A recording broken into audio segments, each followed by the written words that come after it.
Hurricane Milton wreaks havoc across the US's Sunshine State, Florida. Illegal gold mining in Ghana destroys precious farmland, and Elon Musk unveils the Tesla Robotaxi as the race for autonomous vehicles heats up. Hello, I'm Taiba Aydin and you're watching Money Talks.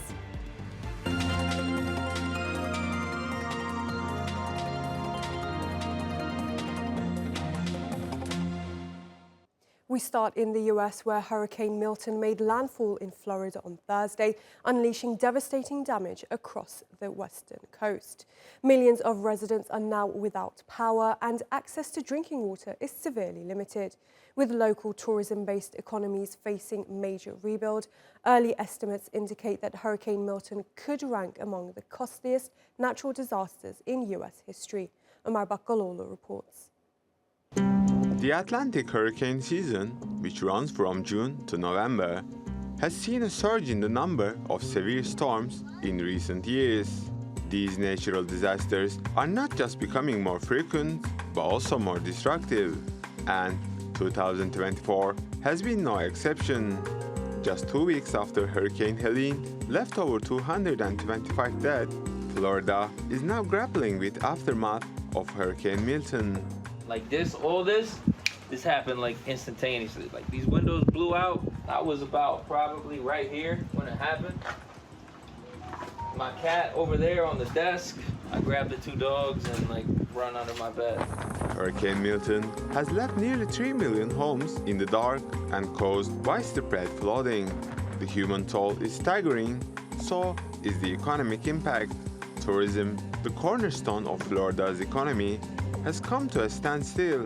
Orlando, the third most visited US destination in 2023, has seen its main airport and key attractions like Disney World and Universal Studios shattered. Stranded visitors and mass cancellations have left businesses bracing for significant financial losses. We're just gonna keep sheltered up in our hotel room. I mean, we brought books, we brought card games and stuff. I mean, we knew about it beforehand, but we didn't know if it was just gonna pass right over Orlando or not. We had some other family who were gonna come in with us, who had kids, but they were too worried about, the kids having to wait in hotels for a few days, because that's not very fun for young kids. Right. And so they decided to not come. While the full economic damage is still being calculated, early estimates suggest the cost could reach tens of billions, making Hurricane Milton one of the most expensive storms in US history. So far, the costliest hurricane ever recorded was Hurricane Katrina in 2005, with damages surpassing $200 billion when adjusted for inflation. Hurricane Harvey, which hit Texas in 2017, comes in second, with just over $160 billion in damage. The US suffered 28 natural disasters in 2023, each causing damages over $1 billion. From severe flooding in California to a rare tornado in Los Angeles, these events have collectively cost the US economy $98 billion. As global temperatures continue to rise, experts warn that the economic toll of the climate crisis will only escalate in the years to come. Omar Bakalolo, TRT World. Let's get more on this now with Tom Packer. He's a fellow at the Rothermere American Institute at Oxford University. Good to have you on the programme, Tom. Now, this comes just weeks after Hurricane Helene tore through the same region. Just how costly is the damage? They don't know yet. It's clearly very heavy. It's probably going to be on that chart, very helpful chart you showed. It will be one of those. I doubt it will exceed Katrina levels, because Katrina, some levees that protected large parts of the city of New Orleans were breached. But it's certainly very, very damaging, tens and tens of billions. On the other hand, the US economy is worth quite a few trillions. So it's probably not even going to affect US economic growth that much. So absolutely huge amounts of money. In the context of how rich the US is, not so much. Right, and Florida is a major tourism hub. We've seen the likes of Disney World and Universal Studios close. What will the impact be on local businesses? That's a bit harder to tell, the long-term impact. The general rule of thumb with hurricanes is that the impact tends to be bigger when it's unexpected or natural disasters in general. So, for example, one city in Tokyo had a really bad earthquake, and people then saw it as a risky earthquake. So Florida has a very, very long history of hurricanes. Like Ron DeSantis, the governor of Florida, was on pointing out they've had them for essentially ever, and the worst were actually in the 1930s. If I were worried about the long-term damage to tourism, the place I'd be most worried about would be Western North Carolina, which doesn't have the same history of being affected by hurricanes. So now it'll maybe be seen as a place where people who really hate the thought of a hurricane don't go, in a way that wasn't true before. But my suspicion will be, for most of the areas affected, it will be very significant in the short term, very minor in the long term. Now, in the immediate aftermath, millions were without power and drinking water. How has the government's response been to this disaster? I think it's very hard to tell, is the honest truth of the matter. There's always loads of myths, there's loads of confusion. Social media means we now have all that blasted straight into our eyes. The resources that get devoted to these recoveries have gone up massively over the long term. So there's a huge amount more federal and even some degree state resources being sent out. So there's an enormous amount of aid and help. And in some areas, they've clearly found some improvement. So Florida has now started a system where they switch the power on much quicker, which often is a huge amount of the damage done by this isn't the actual immediate damage, it's the fact that you don't have any electricity or power for several days. On the other hand, we are hearing some bad things. We'll see how much they bear up. There is some suggestion FEMA's been trying to stop other people helping. And obviously, there's always the danger there are thieves who are pretending to be helping. But I can believe, given how much stick FEMA, which is the main US recovery agency, gets for anything going wrong, they're being too control freakery and getting in the way of normal people doing helpful things. But I think my big thing, which I know is not very newsworthy, is to be a bit cautious about either hearing how great, badly, or how well they're doing at this stage, because very often these stories break down after a week or two. All right, Tom Packer from the Rothermere American Institute at Oxford University, thank you very much for joining us. Thank you. In Ghana, people are risking their lives digging for gold. This mining, known as galamsey, is a booming business, but the price is high for the diggers and for the environment. Ilyas Avcı reports. In Ghana's forests, miners dig through muddy water, hoping to find small pieces of gold.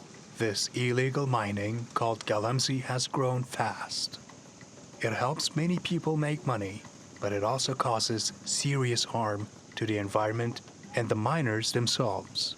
Despite all the risks, the rising price of gold this year has pushed more people to turn to this dangerous work. When I started mining, I made more than $5,000. So I got in and I took boys and we started doing the galamsey.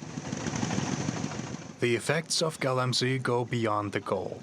Hazardous chemicals like mercury are polluting rivers, making water unsafe to drink. Scientists say 65% of Ghana's water sources are now contaminated. Large areas of forests and cocoa farms are being destroyed by this illegal mining. The gold industry is also linked to crime. Around 80% of these small mines are unlicensed. Potentially 70 to 80% of gold miners are not licensed. So it's an industry that is very informal and it makes it easy for organized crime to get involved. While galamsey provides income for some, it doesn't help Ghana's economy. Most of the gold is smuggled out, so the country doesn't see the benefits. People often do trade under the table. There can be, for example, differences in the invoicing between exports and imports. So the volume of gold reported to be exported out of Ghana is not the same amount up to the countries where it's going to, like Dubai. So there is a discrepancy between the volumes, demonstrating that there is smuggling involved and there is perhaps money laundering because there are differences in the data. Ghana's wildcat gold mining is putting both the environment and the health of its people at risk. The government says it's tried to stop it without success. Meanwhile, miners are chasing gold, but the costs are high, and the damage may take years to fix. İlyas Avcı, TRT World. For more, I'm joined by MTAR Muhammad, an international finance and economic analyst in Lagos, Nigeria. Good to have you with us, MTAR. Now, what's pushing so many people in Ghana to engage in illegal mining despite all the dangers? Well, the first thing is that normally these things happen because of poverty. That's a major challenge in Africa, and there's a illegal mining area. Poverty is one, high dependency rate, then illiteracy, and also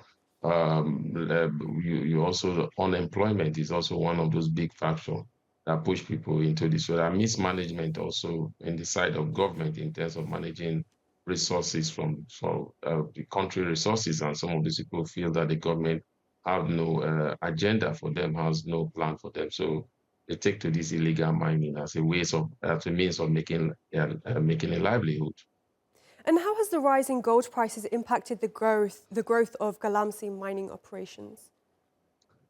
Just like during your interview, the guy was saying he made about $5,000. Before now, most of these gold miners were those that have cocoa farm, and they see the challenge in terms of doing cocoa farm, the work that is involved in it, and then there's also an easy means of making money is through gold mining. And so a lot of them have left that again to make sure they are involved in this. But again, one thing we must point out is that this is largely not driven by the indigenous people in terms of the kind of resources you need to drive. They are also aided by foreigners that also see that as a means of illegal mining, and a means of money laundering also is helping fuel that.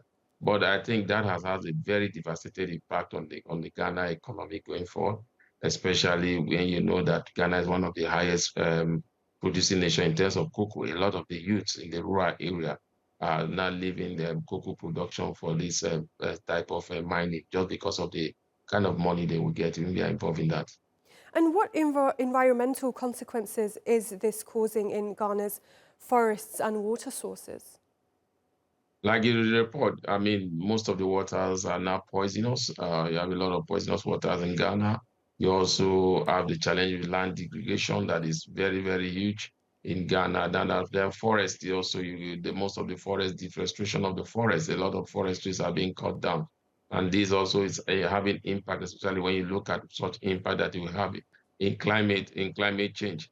But I think the larger impact is even in the health of the people that are involved in this also. There are a lot of health crises that have come up with this. But like I said, because of poverty, nobody seems to think about that. But it's having a negative impact on the environment.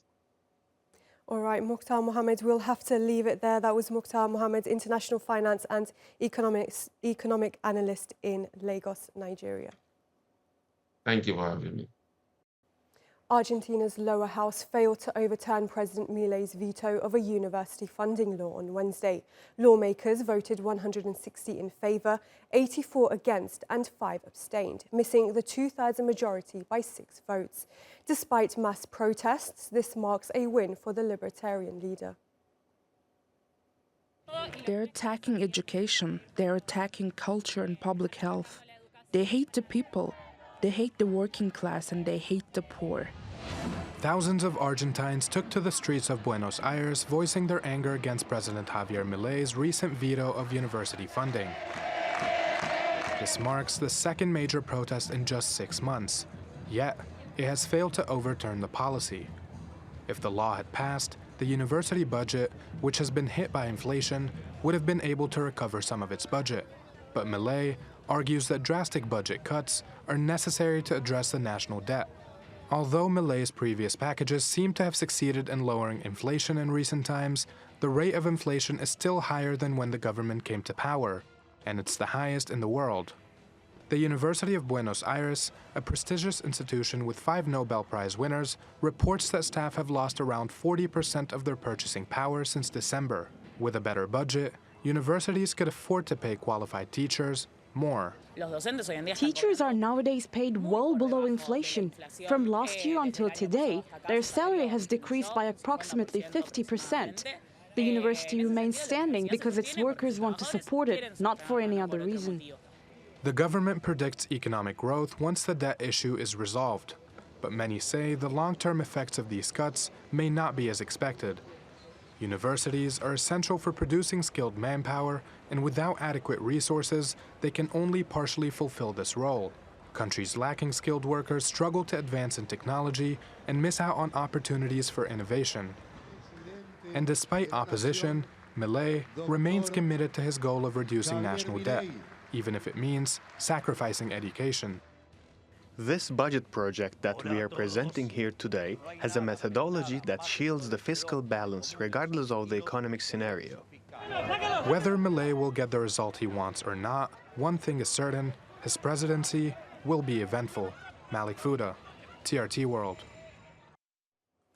Foxconn has set its sights on building the world's largest manufacturing plant for leading chipmaker Nvidia.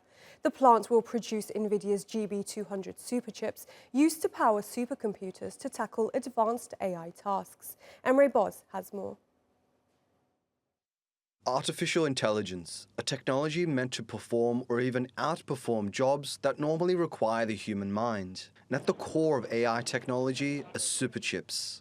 Many companies are racing to see who can produce them to make AI applications even better.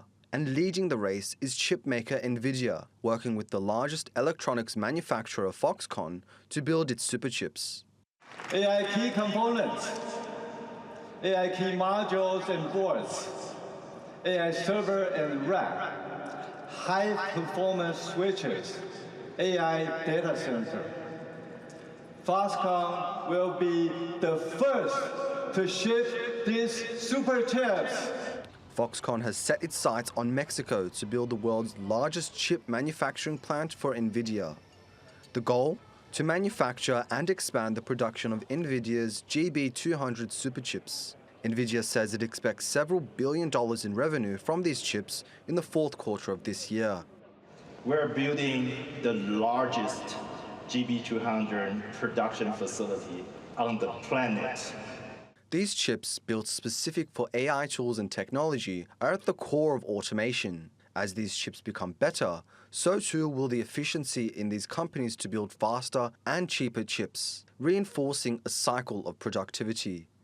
Artificial intelligence makes business sense.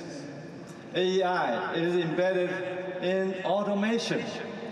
Automation is productivity. Our customers told us they want to see more automation. This is an almost one-fold increase in productivity when automation is deployed in our factories. There are fears that as AI gets better, it may put more and more people out of jobs. Goldman Sachs says that roughly 2/3 of US occupations are exposed to some degree of automation by AI. And globally, they say at least 300 million jobs will be automated. But for now, as AI technology continues to make giant strides, the profits will continue to climb for companies like Nvidia. Emre Boz, TRT World. The US electric vehicle industry is experiencing a shift as its overall market share has fallen for the first time, according to a report from the Alliance for Automotive Innovation. Meanwhile, consumer interest moves towards hybrid and plug-in hybrid vehicles. EVs have seen impressive growth in recent years. In 2016, they made up less than 1% of vehicle sales, and by the end of 2023, they reached nearly 8%. But for the first time, EVs have seen a slight decrease in market share, dropping by 0.1% this year. This signals a potential turning point after years of steady growth. While EVs fall back, hybrid and plug-in hybrid vehicles are gaining traction. Traditional hybrids grew by 2.2% and plug-in hybrids by 0.3%, suggesting consumers are leaning toward a balance between fully electric and gas-powered vehicles. Traditional internal combustion engine vehicles saw the largest fall in market share, down 2.3%. This shift is encouraging manufacturers to expand their hybrid and EV fleets to meet evolving consumer demands. While overall EV adoption in the US has slowed, the scale of the fall varies across the country. California leads the way with more than a quarter of all new car sales in 2024 being electric. States with the zero-emission vehicle program have more than doubled the market share of EVs compared to states without the program. Meanwhile, Elon Musk has unveiled a bold vision, Tesla's Robotaxi. On a Hollywood stage where the lines between fiction and reality blur, he promises a driverless future with no steering wheel in sight, heralding a new era in transportation. But as anticipation grows, so does the question, can this futuristic dream truly transform the way we travel? Lara Kılıçarslan reports. In the dazzling world of tech, few match the spectacle and ambition of Elon Musk. Tesla's long-awaited Robotaxi signals what could be the dawn of a new era in transportation. Welcome to the We Robot Party. Ever the showman, Musk presents his autonomous fleet as more than a technological breakthrough. It's a revolution. A future where cars drive themselves, making travel seamless and efficient. I think the cost of autonomous transport will be so low that you can think of it like individualized mass transit. The average cost of a bus per mile for a city, not the ticket price because that is subsidized, but the average price is about $1 a mile. With operating costs as low as 20 cents per mile, the Robotaxi could reshape the ride-hailing industry, offering affordability and accessibility like never before. Tesla owners are invited to join the movement, turning their cars into money-making machines through an app-based autonomous network. A world where cars not only serve but also earn is fast approaching. Yet, behind the allure, uncertainty looms large. Regulatory hurdles, safety concerns, and years of missed promises cast a shadow over Musk's grand ambitions. Now, Tesla faces a crucial test, navigating these challenges to prove that this bold vision can truly become a reality. The stage is set. Whether the dream lives up to the hype remains to be seen. Lara Kılıçarslan, TRT World. And here in Istanbul, many organizations from around the world gathered at this year's MTAR Summit, hosted by Turkey's Central Securities Depository, or MKK. The theme for the event is Bridging Markets, Bridging Continents. Emre Boz was there. Istanbul is preparing itself to become a hub for the financial markets. Here at the AEC, SD and AMEDA Istanbul Summit, experts in finance and business from around the world are discussing ways to become better interconnected in capital markets. But what are capital markets? They bring international buyers and sellers together to trade assets like stocks, bonds and currencies. And for Turkey, it means the chance to better attract foreign investment. And as finance is made easier, it means Turkey can better trade in the international markets. Transactions become smoother and safer, meaning the profits keep going up. This makes events like this so important for Turkey's economic growth. We are organizing the meeting to combine both regions, countries, the CSD companies in Turkish financials and in Turkey and in our financial center.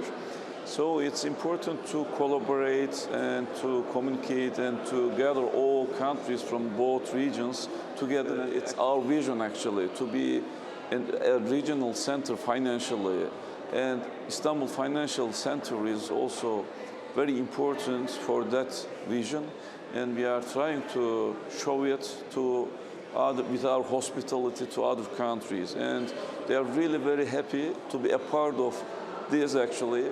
We already have very trustful, secure, all services and products are so strong. Maybe the most important thing is that we should have self-confidence. When we explain all this kind of business and products and services, they're finding it amazing. We are managing all kind of related operations really very well. For example, our IT companies were also here. For example, Turkcell, they are providing lots of things. The other communication companies. We are simple, I can say as a summary that we are already very good. We should have self-confidence. If we manage our advantage as a bridge all in between this region. We have a very strong history, culture, and connections with all over the world in this region. The motto of this summit is actually bridging continents and bridging markets. We are the bridging location in the world. And if you have any stories you'd like our reporters to look into or any questions for our experts, you can reach out to us on X at TRT Money Talks. Well, that is all from Money Talks for now. From me and the whole team here in Istanbul, thanks for watching. Goodbye.